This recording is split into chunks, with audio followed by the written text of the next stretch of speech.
Bonjour à tous. Ah, voilà. Bonne année. Bonne année pour ceux et celles que je n'ai pas pu donner ce matin, pour ceux et celles qui nous accompagnent depuis chez eux. Que cette année soit une année de bénédiction, de grâce sur la vie de chacun et chacune. Ce matin, je voulais apporter un thème qui me tient à cœur. Une habitude que j'ai depuis petit, et hier, en discutant avec des amis, j'ai aperçu que je ne suis pas le seul. Et donc, je voulais apporter ce matin. Je ne sais pas vous, mais tous les fins d'année, début d'année, j'ai fait en quelque sorte un petit moment de méditation sur qu'est-ce que c'était mon année, qu'est-ce que je voulais pour cette nouvelle année.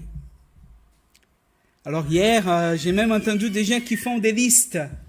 Voilà, est-ce que j'ai fait tout, check-in Et ce matin, je voulais parler de ça avec vous. Même si hier ou avant-hier et aujourd'hui, je n'ai pas senti un changement.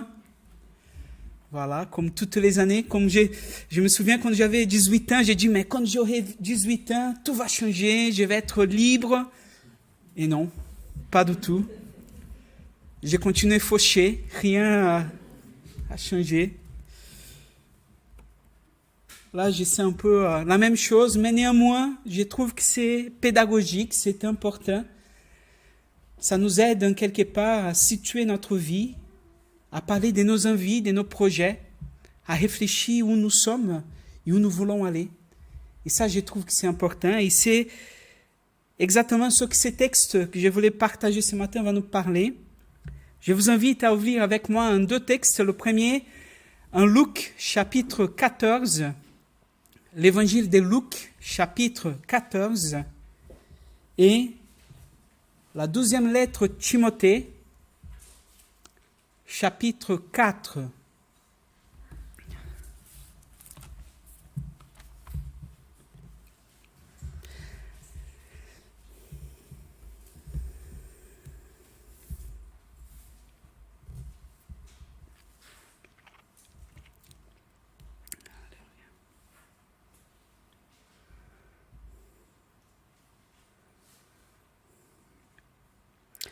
On va lire ensemble du verset 25 jusqu'au 33. Dans ma version, il est dit, comme des grandes foules accompagnaient Jésus, il se retourna vers ceux qui le suivaient et leur dit, si quelqu'un vient à moi et n'est pas prêt à renoncer à son père, sa mère, sa femme, ses enfants, ses frères, ses sœurs, et même à sa propre vie, il ne peut être mon disciple. Celui qui ne porte pas sa croix et qui ne me suit pas ne peut être mon disciple. En effet, si l'un de vous veut bâtir une tour, est-ce qu'il ne prend pas d'abord le temps de s'asseoir pour calculer ce qu'elle lui coûtera et de vérifier s'il a les moyens de mener son entreprise à bonne fin? Sans quoi, s'il n'arrive pas à terminer sa construction après avoir posé les fondations, il risque d'être la risée de tous les témoins de son échec. Regardez, diront-ils, c'est celui qui a commencé à construire et qui n'a pas pu terminer. Ou bien, supposez qu'un roi soit sur le point de déclarer la guerre à un autre, ne prendra-t-il pas le temps de s'asseoir pour examiner s'il peut, avec 10 000 hommes, affronter celui qui est sur le point de marcher contre lui avec 20 000? S'il se rend compte qu'il en est capable, il lui enverra une délégation pendant que l'ennemi est encore loin pour négocier la paix avec lui. Il y en est de même pour vous. Celui qui n'est pas prêt à abandonner tout ce qu'il possède ne peut pas être mon disciple. 12e lecture, la 12e épître au Timothée, chapitre 4, de versets 6 et 7. Il nous dit, « Car en ce qui m'y concerne, je suis prêt d'offrir ma vie comme une libation pour Dieu. Le moment de mon départ est arrivé. J'ai combattu le bon combat. J'ai achevé ma course. J'ai gardé la foi. Le prix de la victoire, c'est-à-dire une justice éternelle, est déjà préparé pour moi. Le Seigneur, le juste juge, me le remettra au jour du jugement. Et pas seulement à moi, mais à tous ceux qui, avec amour, attendent sa venue. Amen. On va prier. Seigneur notre Père, au nom de Jésus, nous voulons te glorifier ce matin. Que cette parole, Seigneur, de ton évangile puisse trouver place dans notre cœur. Aide-nous, Seigneur, à réfléchir sur notre vie. Aide-nous, Seigneur, à comprendre ta parole. Aide-nous, Seigneur, à garder ce qui vient de toi, Seigneur. Nous te prions au nom de Jésus. Amen. Comme je parlais tout à l'heure, c'est le moment de faire quelque part le point sur notre vie, sur ce que nous attendons, sur ce que nous avons attendu l'année 2021. Par exemple, tous les ans, j'ai fait le vœu de perdre 10 kilos. Je vois que ça ne fait pas, donc je renouvelle quelques vœux. Je sais que dans notre vie, parfois, c'est un peu comme ça. Il y a des vœux qu'on n'arrive pas à accomplir. Il y a d'autres qu'on va réussir à mettre en place. Ce matin, Jésus, il était dans une situation très intéressante. Au début du chapitre 14, on va voir qu'il était au repas dans la maison d'un des chefs du parti des pharisiens. Donc, cette foule qui l'accompagne, c'est une foule qui, en quelque part, était là, entendait la discussion et la conversation entre Jésus et les pharisiens. Jésus fait la guérison au sabbat. Et comme vous savez, c'était interdit de faire quoi que ce soit au sabbat. Donc, Jésus est en train d'enseigner et démontrer, en quelque part, dans l'avant et dans l'après, qu'il est venu non simplement pour faire ou pour suivre des règles sans la réfléchir, mais qu'il est venu pour ceux et celles qui sont perdus. Il est venu pour ceux et celles qui ont besoin. Et en quelque part, il est en train d'enseigner ça. Faire le bien, suivre le Christ, c'est ce qu'il nous demande. Ceux et celles qui veulent venir après Jésus, il nous demande de ne pas faire seulement parce que nous avons entendu que nous devons faire. Il est en train de nous enseigner que le Seigneur est venu vers ceux qui sont perdus, qui ont besoin de lui. Mais ici, je trouve très intéressant parce que Jésus, il ouvre une parenthèse dans toute cette discussion. Il ouvre une parenthèse dans cette ouverture de Dieu vers nous. Et ces parenthèses, il ouvre pour nous dire qu'il faut bien réfléchir. Bien entendu, le Fils de Dieu est avec nous, la grâce de Dieu nous est donnée. Mais ici, Jésus va nous parler sur qu'est-ce que c'est être son disciple. Dans l'Évangile, ce que Jésus est en train de nous dire, c'est que être disciple du Christ, ce n'est pas seulement venir pour les bénédictions qu'il peut nous donner. Il y a en quelque part une croix à porter. Désolé pour ceux qui sont dans la théologie de la prospérité, où nous sommes le fils du roi et où il va donner tout ce qu'on souhaite. Ce n'est pas du tout ce que Jésus est en train de dire. Ce que Jésus nous parle ce matin, par ce texte, c'est que pour le suivre, il faut bien réfléchir. Il nous invite à réfléchir sur les conséquences de nos choix. Et pourquoi ? Parce que il n'y aura pas de bénédiction, mais parce qu'il y a un fardeau aussi à porter. Ce que je trouve intéressant, on dit souvent, soyez celles qui ont le fardeau lourd, portez vers le Seigneur. Mais si on regarde bien, il va dire, viens vers moi parce que j'ai un fardeau léger. Ne dis pas qu'il n'a pas de fardeau à porter. Il nous invite à réfléchir parce que la vie avec le Seigneur va nous apporter à des choix qui parfois peuvent être difficiles. Et c'est ça qu'il va introduire dans sa discussion. C'est lui qui me suit doit en quelque part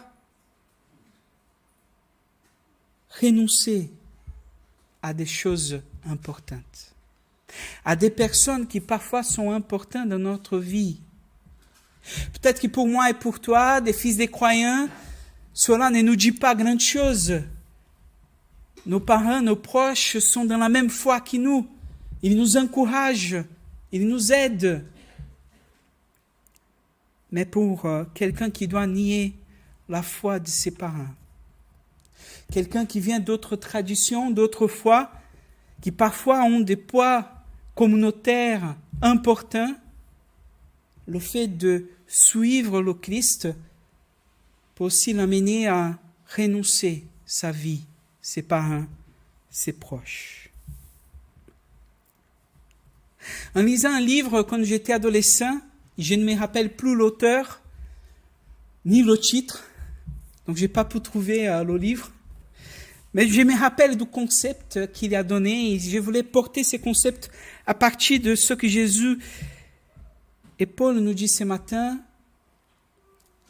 c'est que ce que Jésus nous invite ici, c'est à commencer notre parcours en regardant la fin. Je ne sais pas vous, mais moi, quand je suis dans un nouveau projet, voilà, toute l'énergie est là, on n'arrive même pas à dormir, on est excité, on est vraiment dans le projet, on veut faire. Là, bientôt, il y a le mariage de ma belle-mère, de ma belle-sœur, pardon.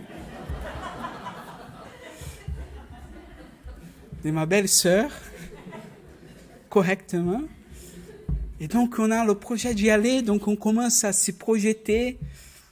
C'est la première fois depuis 9 ans qu'on va au Brésil pendant l'été.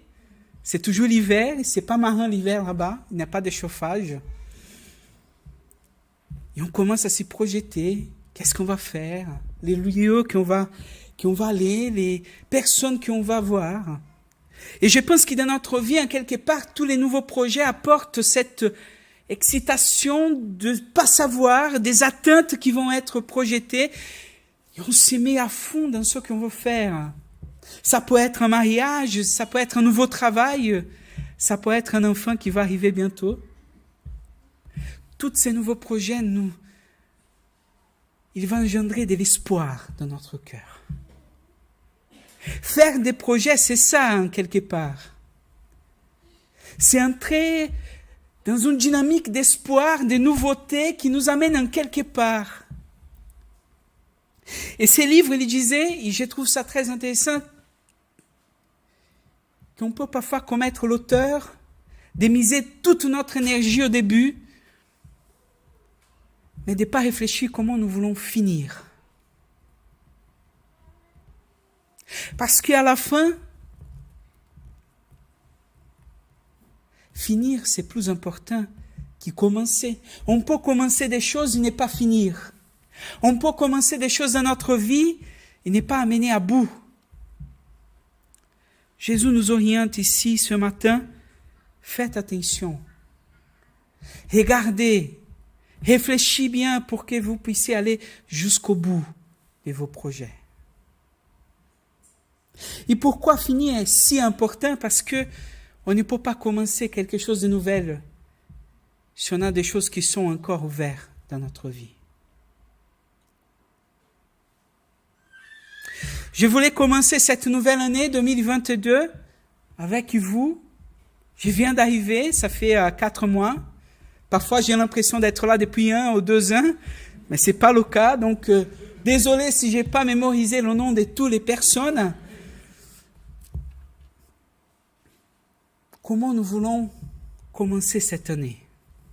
Comment nous voulons commencer ces nouveaux projets qui nous arrivent, ces pointes d'espoir qui sont dans notre vie.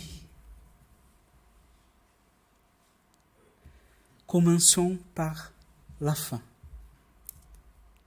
Commençons pour réfléchir comment je veux finir ici.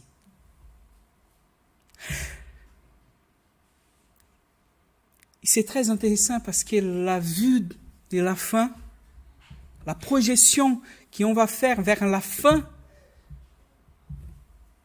va nous aider à nous projeter comment nous voulons être tout au long de notre parcours.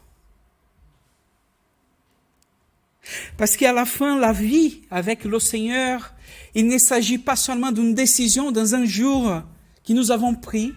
C'est pas seulement le jour où nous avons été baptisés, où nous avons dit « je crois en Jésus » qui est le plus important. Mais c'est comment nous voulons finir cette trajectoire que nous avons commencé ces jours-là. Comment nous voulons être connus par le Seigneur, par la société, par nos amis. Pendant que j'ai pensé cette prédication, vous savez que j'aime bien les séries. J'aime bien les séries. Les films, voilà, ça me fait réfléchir. Et j'étais impacté par une information, une phrase entre les films, dans les publicités. Parce que dans les publicités, nous sommes amenés à croire que peu importe ce que les gens pensent, ce qui est important, c'est ce que je pense de moi-même. Et pour moi, ça c'est un mensonge. Bien entendu, on doit faire la part des choses. C'est important, bien entendu, de ne pas se laisser influencer pour quelqu'un qui veut me rabaisser, pour quelqu'un qui est méchant, pour quelqu'un qui a des mauvaises intentions,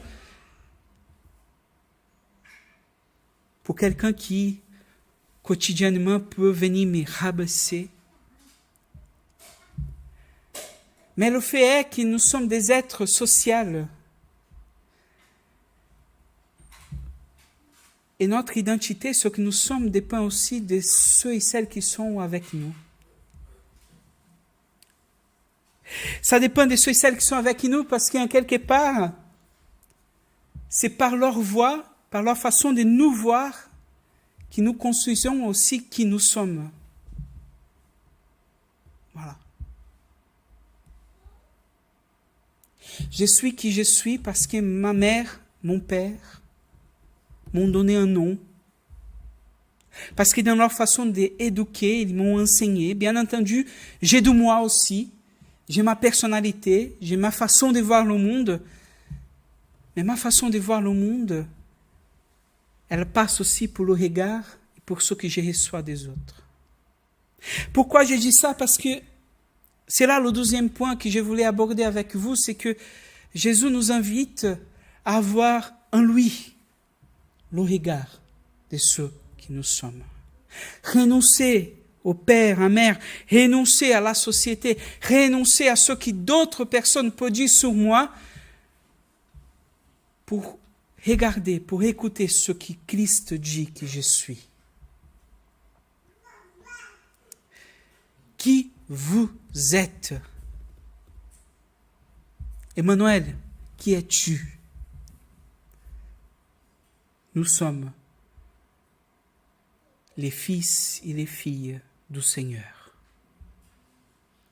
Ce n'est plus la société qui nous définit, c'est le Seigneur. Et être enfant de Dieu signifie aussi renoncer de notre nature, de nos péchés, de nos désirs.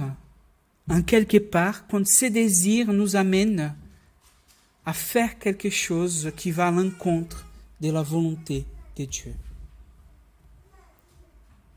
Donc c'est ça aussi, renoncer.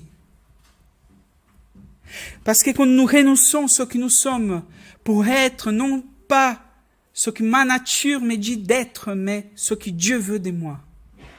Je suis dans une démarche de construction d'une nouvelle vie et d'une nouvelle identité. Alors, le Seigneur nous invite à regarder vers la fin, mais aussi à comment nous allons aller jusqu'à la fin. Quels sont les critères que nous allons mettre dans notre projet? Il va utiliser cette image du bâtiment en nous parlant des ressources que nous avons pour finir ces projets. Il va nous parler du roi, des ressources, des hommes disponibles qu'il y a pour faire la guerre. Ce que nous devons penser en tant que chrétiens, c'est quelles sont les ressources que Dieu me donne pour construire cette nouvelle vie qu'il m'a donnée en Christ. Et les ressources qu'il nous donne est en lui. Nous prenons cette nouvelle identité quand nous sommes en Christ, quand nous vivons pour Christ, quand nous mourons pour Christ. C'est pour ça que je vous ai parlé de 12 Timothée chapitre 4, verset 6. Parce qu'ici, dans le verset 6 et verset 7, il est question de persévérance dans la foi. De persévérance dans ce que Christ nous a donné. Dans la confiance que nous avons dans le Seigneur. Et le monde et les personnes vont venir pour essayer de nous faire douter de ce que Dieu nous a dit, de ce que Christ a fait.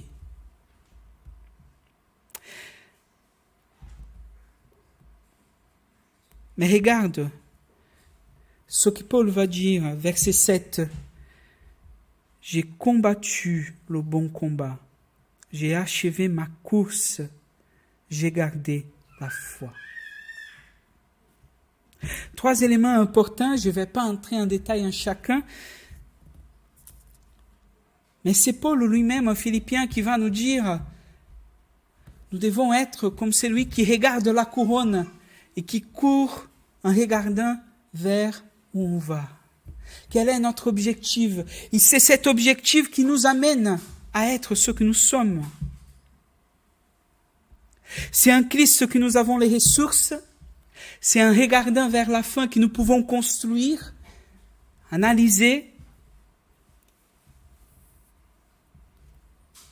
Mais c'est dans la persévérance face aux défis que la vie va nous donner, dans laquelle nous pouvons vraiment nous construire. Parce qu'à la fin, c'est ça, la course, quand nous nous préparons, on va s'exerciter, on va répéter les mouvements, on va essayer encore, et c'est à force de répéter que nous rendons capables de dépasser nos forces.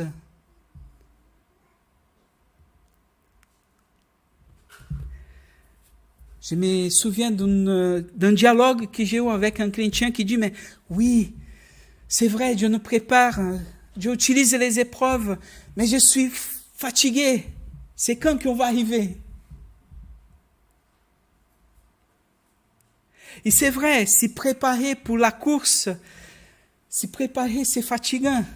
C'est pas quelque chose qu'on fait au moins de nos efforts. Non, au contraire.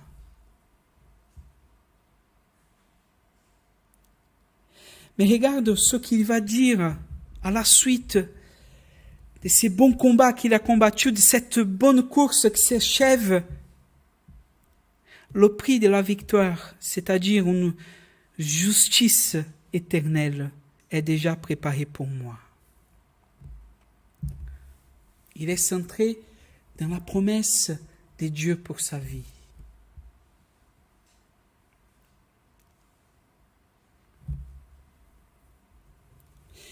En quelque part, cette course que nous faisons quotidiennement nous prépare à cette vie nouvelle qui viendra, à ces jugements, à cette justice éternelle dans laquelle Paul nous parle ici. C'est le fait de se préparer qui nous permet d'être prêts à ces jours-là. Mais cela, c'est exigeant, parfois fatigant. Cela exige de nous préparation.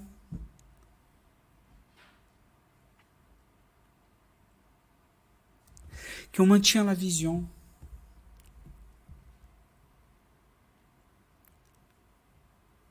Je me rappelle quand je suis devenu pasteur, le processus au Brésil était un peu différent qu'ici. Il fallait que je passe par une commission qui me faisait des questions. Cette commission était, je ne me souviens plus, à peu près 12 pasteurs de notre fédération d'église, et qui me posait des questions sur l'ecclésiologie, sur la théologie et sur les actes pastoraux. Donc c'était un examen qu'il fallait faire. Le mien a duré 4 heures. Alors pendant une semaine, j'étais là tous les jours en train de réviser, étudier et réviser. C'était fatigant. Mais le résultat de cet examen, c'est que j'ai passé. Sinon, je ne serais pas là.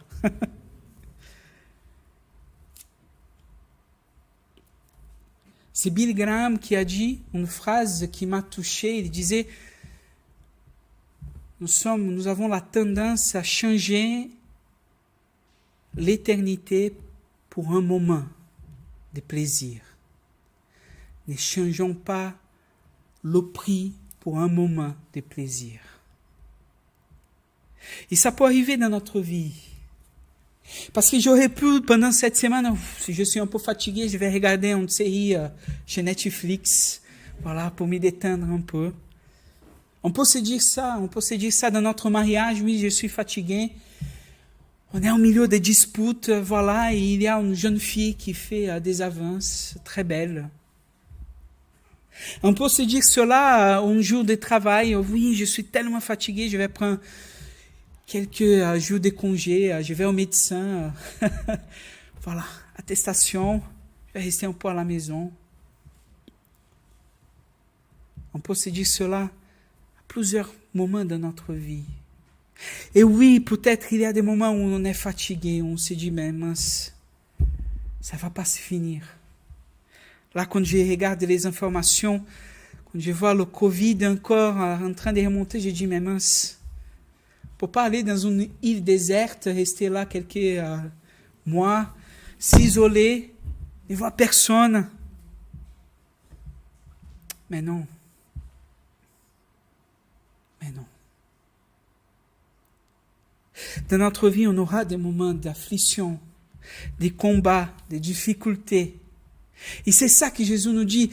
Amener notre croix, ça signifie que nous devons passer par ces épreuves. On doit être prêt. Parce que nous savons qu'est-ce qui nous attend. N'échangeons pas l'éternité par un moment de plaisir. Ne regardons pas seulement les situations ponctuelles dans lesquelles nous vivons. C'est d'ailleurs Paul aussi qui va dire en Corinthiens, notre souffrance légère et passagère, quand nous regardons vis-à-vis du poids de la vie éternelle, est très petite. Regardons notre espérance, gardons notre regard vers ce que Dieu nous a promis, vers ce que Jésus a promis, parce qu'il est accompli déjà dans notre vie. Cette année 2022, je voulais vous inviter à ne pas baisser nos bras, à ne pas nous arrêter parce que les choses sont difficiles. Gardons le cap. Continuons à nager, comme nous dirait Doris en émo. Continue à nager, continuons. Parce que Dieu a le prix de la victoire pour chacun et chacune.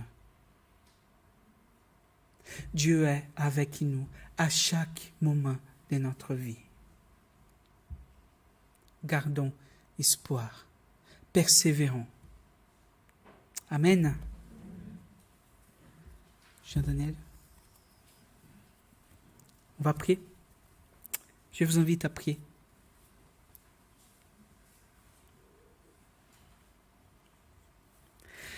Notre Père Céleste, peut-être que cette parole de ce matin ne commence pas avec une note de joie, Seigneur. Peut-être que ce matin, je n'invite pas chacun, à chacune à simplement faire la fête. Mais Seigneur, je suis convaincu que cette année, Seigneur, garde des bonnes choses, des bons projets, mais aussi, Seigneur, des bons défis, des difficultés, des épreuves. Et Seigneur, permets-nous de garder notre foi, comme nous a dit Paul.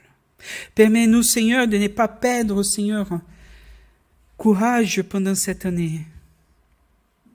Permets-nous, Seigneur, de maintenir, Seigneur, de persévérer face à tous ceux et celles qui peuvent nous, toutes choses qui peuvent nous arriver, Seigneur. La Covid n'est pas encore passée. Nous avons encore des difficultés. On ne peut pas vivre notre foi, nos cultes comme on aimerait, Seigneur, mais